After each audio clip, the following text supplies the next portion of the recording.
hi guys নমস্কাৰ মই লাবৰা হয় আপোনালোকৰ ওচৰত অন্য এটা ভিডিঅ' লৈ আহিলোঁ ডিউটিৰ পৰা আহি পালোঁ বজাৰ চজাৰ লৈ আহিলোঁ আজি ৰেচিপি কি বনাম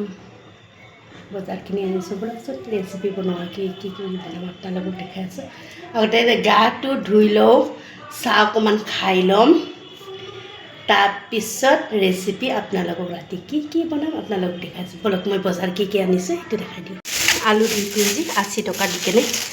ঔটেঙা মানুহটোৰ কাৰণে ৰেগুলাৰ ঔটেঙা এটা লগা হৈছে এতিয়া পাইলছৰ কাৰণে ঔটেঙা দি জলটো গাখীৰৰ লগত আৰু ধনিয়া 3 মুঠি 20 টকা দি কেনে কণী 6টা আনিছোঁ বেছি আনা নাই লগত গাখীৰ বিস্কুট আৰু ওলকবি এইখিনিয়ে বজাৰ আনিছোঁ চাও কি বনোৱা যায় চাই থাকক বনাব লৈছোঁ আলু ফ্ৰাই নতুন আলু সিদিনা দেখাই পাইছা মই কেনেকৈ ভাজি বনাওঁ মই এনেকৈ তেল কমকৈ দি কেনে পানী দি ঢাকি সেনেকৈ বনাম লগত আকৌ ধনিয়া দি দিম লগত ইফালে চাটনি বনাব লৈছোঁ ভাঙন মাছ 2টা বামলা মাছ 2টা আছে ইয়াতে পিঁয়াজ 4টা মিডিয়াম সাইজৰ পিঁয়াজ 4টা কাটিছোঁ বিলাহীও 4টা কাটিছোঁ মই বিলাহীও 4টা কাটিছোঁ কালিৰ পুৱাৰ কাৰণে একেবাৰে চাটনি লগত বনাই থৈ দিম ইয়াতে আদা নহৰু জলকীয়া জালুক জাব্ৰাং গুটি কেঁচা জলকীয়া সেনেকা খুন্দা আছে বিলাহী আৰু এইটো মাছটো মই মিলাই কেনে বামলা মাছ আৰু এইটো মাছটো মিলাই কেনে চাটনি বনাওঁ আপোনালোকে কালিও দেখিছে আজিও দেখাম মই কেনেকা বনাওঁ চাটনি ইফালে বহাই দিলোঁ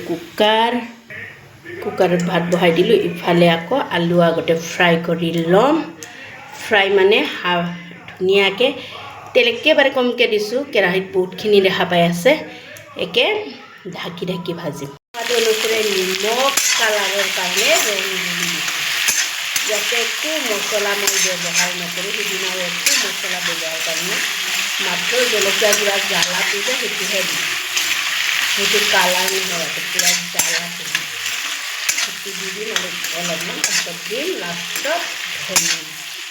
ধুনীয়াকৈ 10 মিনিট ঢাকি থৈ দিম আলু ভাজি দিয়াৰ কাৰণে আলু আৰু হ'লে এইটো দিছোঁ মই আলু হ'বৰ টাইম হৈছে এইটো নেনাম আমাৰ মণিপুৰী সম্প্ৰদায়ৰ বহুত খায় মোৰ হাজবেণ্ডৰ মণিপুৰী হয় তাৰ কাৰণে বহুত সিহঁতৰ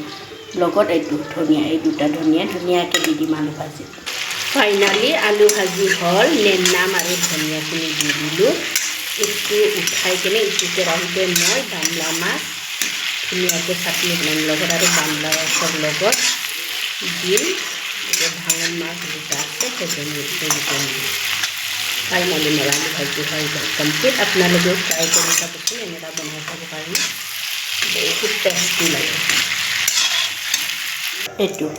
ৰাতিপুৱাই যে লাফা বইল কৰিছিলোঁ যে এইখিনি আছে আঞ্জা নবনাওঁ এইটো লাফা বইল আলু ভাজি সেনেকুৱা লগত আৰু চাটনি পিঁয়াজখিনি ধুনীয়াকৈ গোল্ডেন কালাৰ হোৱাত লাগি ভাজিম তাৰপিছত দিম ভাঙন মাছ এতিয়া মাছ 2টাটো দি দিলোঁ সেইদিনা যেনেকুৱা ভাজিছোঁ মই সেনেকাই ভাজিছোঁ এতিয়া দি দিলোঁ বামলা মাছখিনি সেইদিনা দেখাই পাইছে আপোনালোকে মই বনোৱা যোৱাকালি যেনেকুৱা যোৱাকালি বনাইছোঁ সেনেকাই চেম বনাম এই মাছটো নিদিয়াকৈও বামলা মাছ আৰু বিলাহী বনাই খাব পাৰে আৰু বামলা মাছ নহ'লেও বিলাহী মাছ ধুনীয়াকৈ এনেকৈ ভাজি কেনে চাটনি বনাব পাৰে কোনে খাই কমেণ্ট বক্সত জনাবচোন মোক এইটো বিলাহীখিনিও দি দিলোঁ মই আৰু ভিডিঅ'টো বেছি দীঘলীয়া নকৰোঁ দুপৰীয়াৰে আছিলে আপোনালোকে অলৰেডি দেখা পাইছে দুপৰীয়া আৰু পুৱাৰে মানে লাফা শাক বইল আলু ভাজি এতিয়া বনালোঁ আৰু বিলাহী আৰু ভাঙন মাছ বামলা মাছ এনেকৈ মিক্স কৰি এইটো যোৱাকালিৰ নিচিনা চাটনি বনাইছোঁ এইটো দিয়ে পৰিৱেশন কৰিম আজি আপোনালোকে যদি মোৰ ভিডিঅ'টো চোৱাৰ কাৰণে ইণ্টাৰেষ্টিং হয় লাইক কৰিব কমেণ্ট কৰিব শ্বেয়াৰ কৰিব বাই লগতে গুড নাইট